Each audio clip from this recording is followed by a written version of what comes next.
अस्सलाम वालेकुम स्टूडेंट्स। आज का हमारा टॉपिक है role of gypsum in agriculture and industry. सबसे पहले हम जिप्सम का रोल एग्रीकल्चर में देखेंगे। जिप्सम होता क्या है? ये कैल्शियम सल्फेट की हाइड्रेटेड फॉर्म को कहते हैं। इसका फार्मूला होता है CaSO4 with 2 water of crystallization. तो इसीलिए हम जिप्सम को हाइड्रेटेड कैल्शियम सल्फेट भी कहते हैं।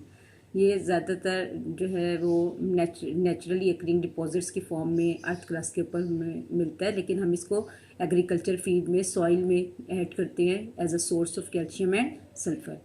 तो जिप्सम जो कैल्शियम जो है सप्लाई करता है सॉइल को, वो फर्टिलाइज़र के तौर पर एक्ट करता है। और क्योंकि सल्फ़र जो होता है वो प्लांट ग्रोथ के लिए बहुत ज़्यादा बेनिफिशियल होता है, और ये प्लांट के प्रोटीन का एक इम्पॉर्टेंट कॉन्स्टिट्यूंट भी होता है। इसके साथ साथ इसका क्लोरोफिल डेवलपमेंट के ऊपर भी ख़ास इफेक्ट होते हैं। वो प्लांट्स जिनके अंदर सल्फ़र डेफिशिएंट होता है, उनके जो लीव्स का कलर होता है वो पेल ग्रीन हो जाते हैं। ना सिर्फ ये क्लोरोफिल डेवलपमेंट में अपना रोल प्ले करता है, इसके साथ साथ जो प्लांट्स का रूट सिस्टम है वो भी सल्फ़र के सॉइल में होने की वजह से एनलार्ज हो जाता है, और इससे जो प्लांट की सॉइल में फर्मिटी है, ग्रिप है, वो इंक्रीज़ होती है। एग्रीकल्चर के साथ साथ जिप्सम जो है वो इंडस्ट्रियल सेल के ऊपर भी बहुत ज़्यादा इम्पोर्टेंट है। मैंने आपको ये पहले भी एक रिएक्शन बताया था कि जब जिप्सम को केयरफुली हीट किया जाता है 100 डिग्री सेंटीग्रेड के ऊपर, तो वो अपना 3/4 वाटर ऑफ क्रिस्टलाइजेशन लूज़ कर देता है। जो रिजल्टिंग प्रोडक्ट बनता है उसको हम प्लास्टर ऑफ पेरिस कहते हैं। लेकिन हमें हीटिंग में बड़ा केयरफुल रहना पड़ता है। अगर हम बहुत ज़्यादा स्ट्रांगली उसको हीट कर देते हैं तो वो 3/4 वाटर लूज़ करने के बजाय सारे ही लूज़ करके एनहाइड्रस सॉल्ट में चेंज हो जाता है, जिसको हम कहते हैं dead burned plaster of Paris.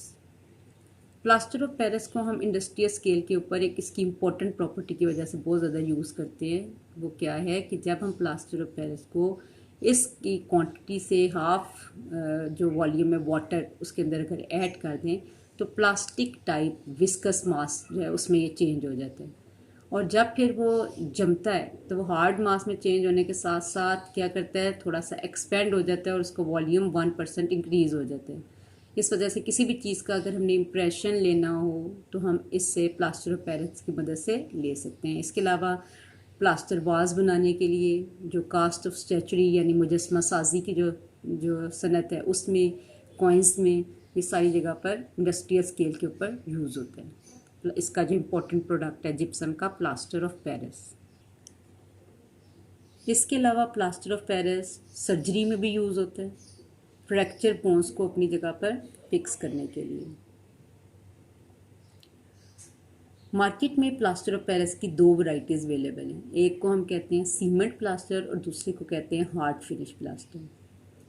Plaster of Paris की असल में प्रॉपर्टी ये होती है कि इससे जो बनने वाली चीज़ें होती हैं वो बहुत नाजुक होती हैं। तो अगर हम इसके अंदर ग्लू या ऑयल्स ऐड कर दें तो ये एज रिटार्डर एक्ट करते हैं, और इसके जमने सेटिंग टाइम होता है उसके जमने का अमल, तो इसके जमने के अमल को प्रोलॉन्ग कर देते हैं, जिसकी वजह से जो है इससे बनने वाली चीज़ें कंपैरेटिवली हार्ड बनती हैं। फिर दूसरी वैरायटी है इसकी हार्ड फिनिश प्लास्टर।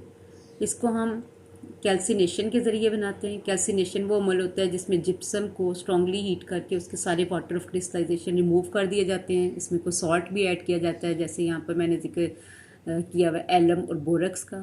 तो ये कैल्सिनेशन रिएक्शन से बनता है। एनहाइड्रस सल्फेट के अंदर एलम और बोरक्स को ऐड कर देते हैं, और इससे और भी हमें हार्ड फिनिश जो है ना प्लास्टर ऑब्टेन होता है।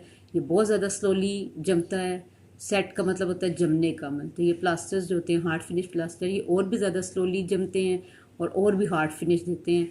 हम प्लास्टर ऑफ पेरिस को अगर वुड पल्प के साथ, लकड़ी के साथ, लकड़ी जो प्लांट के नीचे बार्क होती है उसके साथ, इसको अगर इसको वुड पल्प के साथ मिक्स कर दें और फिर इसके बाद इसको बोर्ड की फॉर्म में जो है यूज़ कर लें, तो ये बिल्डिंग मटेरियल, वाल बोर्ड, पार्टीशनिंग वाल बनाने के लिए भी यूज़ होता है, और पेपर इंडस्ट्री में हम इसको एज आ फिलर भी यूज़ करते हैं।